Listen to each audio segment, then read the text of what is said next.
Hi, sir. How you doing? Nice to meet you.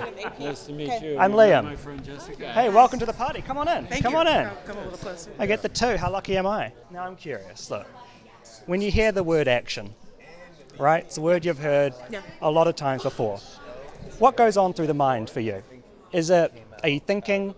Are you trying to remember the lines? Do you just snap right into it? Like, what does the word action mean to you now? Mine's is where I'm coming from. I'm usually like, where am I coming from? And then I just go. What are you thinking?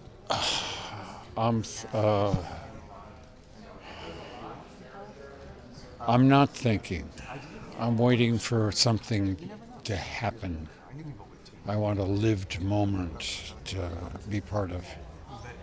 So I'm thinking about what I've planned, but hoping that I won't have to plan, that I'll be whatever I have thought it was going to happen may not happen.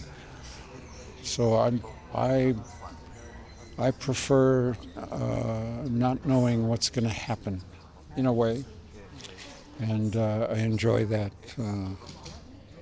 That moment really is about saying, "Be free, be free. Let it happen. Let everybody in the scene shine." And they all do. Well, no, but they're letting me shine too. That's the job of an ensemble. Yeah. Is, Yeah. Is that there's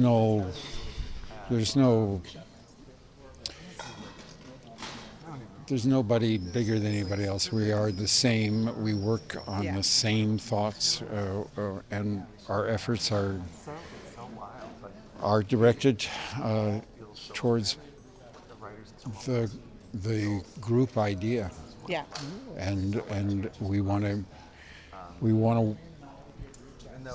to get the ideas across. Can I ask a question? Do you miss our ensemble? Do you miss us at all? We just wrapped like a month and a half ago. Do you miss acting with us, or are you just like whatever?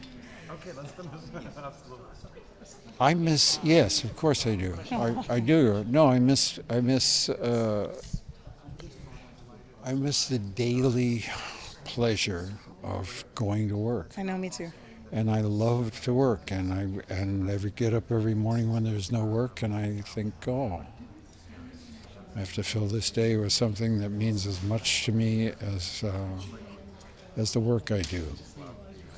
And the reason the work means that much to me is because it gives me so much satisfaction and pleasure because of the people I'm working with, because of what I'm working on, and how they work and how they support me. And I appreciate it. Yeah. I don't mean support me. I do, though. I love it. No, I mean we support each other, but I mean that all of us feel a commitment to the not only the quality of the work that we do, but the quality of the experience for everybody on the set. We want to be in a place where people feel grateful for the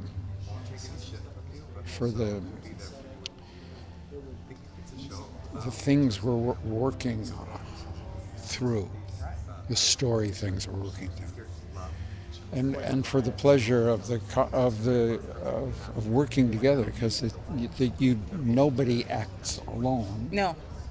It's just I miss it.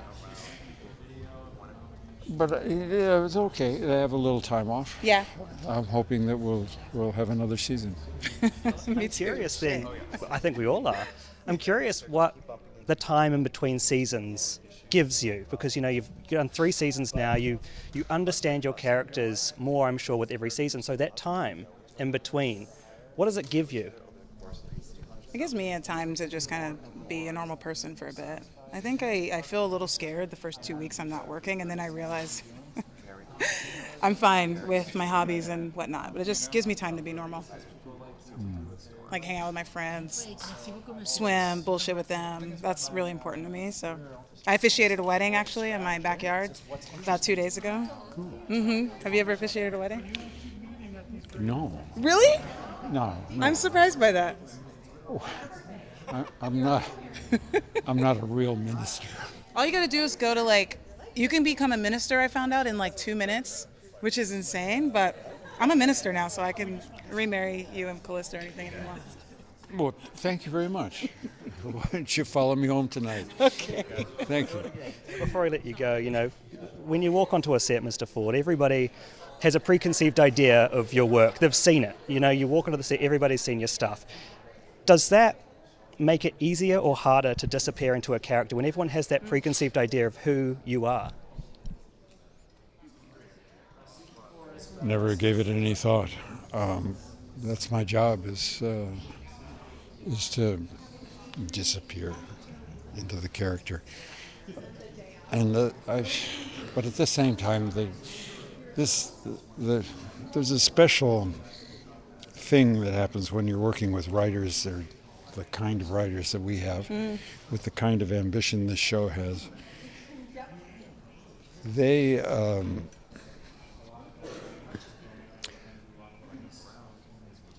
I don't know what's coming. This is the first time I've ever done something where I didn't have a script to start with. So for me, this is an incredible adventure, and I love the challenge of the work itself without all the other stuff. Well, I actually did a blackout on him for quite a while. I didn't watch any of your movies before we started working together. Good. I mean, I'd seen them, okay? I'd seen them, but I didn't. I just wanted it to be normal. I didn't want to get all freaked out, so I didn't. So I wasn't scared of you. I'm not scared of you. No, I'm not worried. she's not scared of me. I'm not worried about you. Dress for the job you want. Wow, you better slow that down. This is what I hate to come out of my office.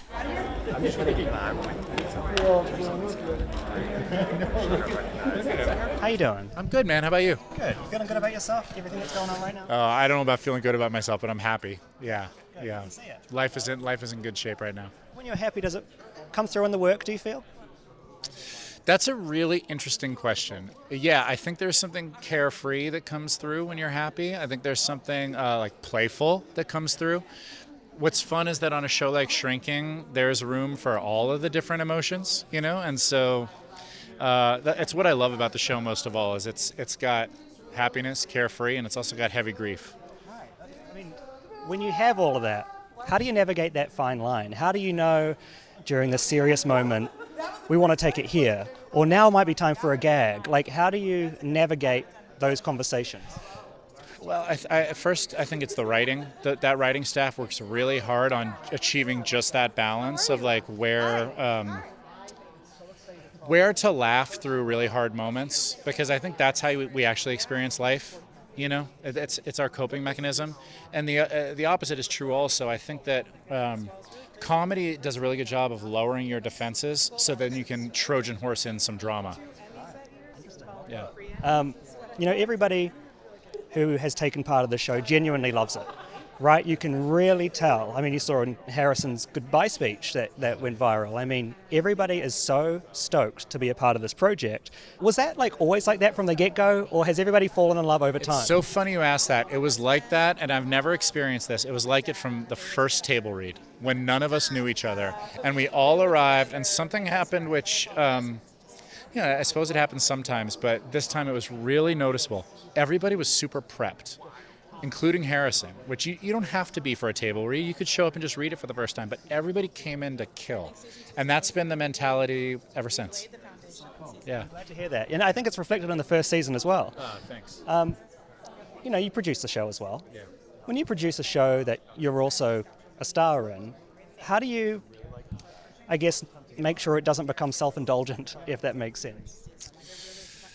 I have the opposite issue, which is that when I have any position like that, I tend to underwrite myself.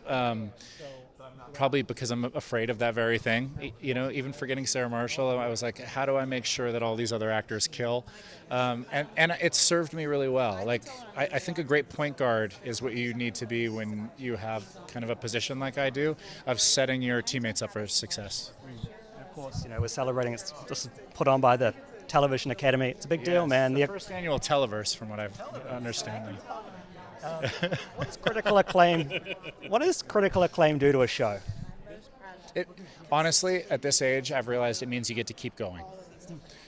Same with any of the nominations. It just means that you get to keep working. All of the other stuff after the nomination is, I think, a bit arbitrary. Like it shakes out how it shakes out, but it does mean you get to keep going. And for me, that's all that matters. Well, then how do you, when you do keep going, you look at season 1, it worked. You're like, okay, what worked about it, right?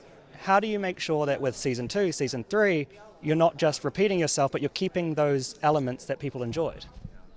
I think that what you try to do is notice what you could have even done more of. And for us in season 1, we discovered that each one of these characters could be the lead in their own show. So it was time to make sure everybody had a fully realized arc and that everybody was treated like the lead for like a 3 or 4 episode span. And I think that's why season 2 is even better than season 1. Everyone gets to shine. Yeah. I'm still a little bit in a dream state. When people say things like Mr. Emmy-nominated, that's like, I can't believe it. I'm looking over my shoulder for, like a real actor. But thank you. I feel like you've been around for a while. Like, I was at home in New Zealand when I was a kid watching you on TV. So, like, does it feel like it's been a long time coming to this moment? Well, it's something that, like my first job ever was Ugly Betty, and the first year we were nominated for the Emmy for the show, and I went, and I haven't been back because we didn't get nominated again. And I, like America won that year, and Vanessa was nominated a couple of times, and so like I've known about the Emmys, and I've loved the Emmys, but I just didn't think it was like in the cards for me. This was a real surprise and like a real treat, and I'm like really honored, and I can't believe the other actors that I'm in this category with, and I'm really grateful for the amazing work that I was given in season 2. The material was just terrific. The storylines were incredible and unexpected, even for us. For us, when we open the scripts, that's the way that we experience it. Like we don't. I at least I don't. I don't ask for tips about what's coming. I don't say, hey, what's coming down the pike for Brian? I just wait until we open it. It's like when you watch it. And my gosh, when they gave me that storyline with Lewis, where Brian is the reason Lewis gets brought into the fray of the friend group, that was crazy and like inevitable in a way, but also of all people, Brian. And it was very smart writing, and I was so grateful because then I got to be funny and serious, and that's great. When you open that script then for the first time, are you just praying that you like your character arc? Oh, interesting. I have so much trust in these writers, and from the beginning, like when I auditioned for this show, they gave me the script for the first episode, but Brian's not in the first episode. He's like, you see him across the street pumping gas, but you don't really meet him until the second episode. And I read the first episode and I was like, well, my God, this script is so good, so funny and adult.